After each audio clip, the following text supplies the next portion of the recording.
किसी छोटे से गांव में साधु रहते थे और उस साधु का काम गांव के लोगों को उपदेश देना था।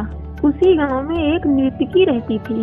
उसका काम लोगों के सामने नाचकर गांव के लोगों का मन बहलाना था। एक दिन गांव में कुछ कुदरती आफत आ गई और ये साधु और नर्तकी दोनों उस कुदरती आफत में मर गए। मरने के बाद जब ये दोनों यमलोक पहुंचते हैं, तब इनके कर्मों और उनके पीछे छिपे भावनाओं के आधार पर इन दोनों को स्वर्ग या नरक में भेजने की बात होती है। साधु को खुद को स्वर्ग में ही आश्रय मिलेगा, इस बात का अंदाजा था। दूसरी तरफ नर्तकी के दिमाग में ऐसा कुछ भी नहीं था। उसे तो सिर्फ फैसले का इंतजार था।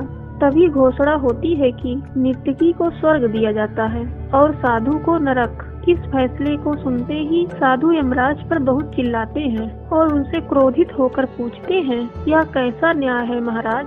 मैंने अपनी सारी जिंदगी लोगों को उपदेश देने में बिता दी और मेरे नसीब में नरक, जबकि ये नर्तकी जीवन भर लोगों को रिझाने के लिए नाचती रही और इसे स्वर्ग दिया जा रहा है।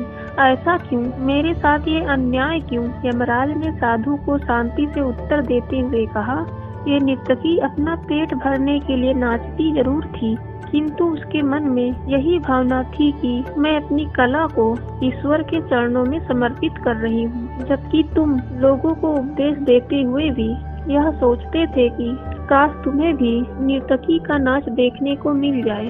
यमराज ने साधु से ये भी कहा, तुम ईश्वर के इस महत्वपूर्ण संदेश को भूल गए कि इंसान के कर्म से अधिक कर्म करने के पीछे की भावनाएं मायने रखती हैं और तुम्हारे इस कर्म के पीछे की भावनाओं के हिसाब से ही तुम्हें नरक मिला है। Guys, moral of the story क्या है? हम चाहे कोई भी काम करें, पर हमारी उस काम करने की पीछे की नीयत साफ होनी चाहिए।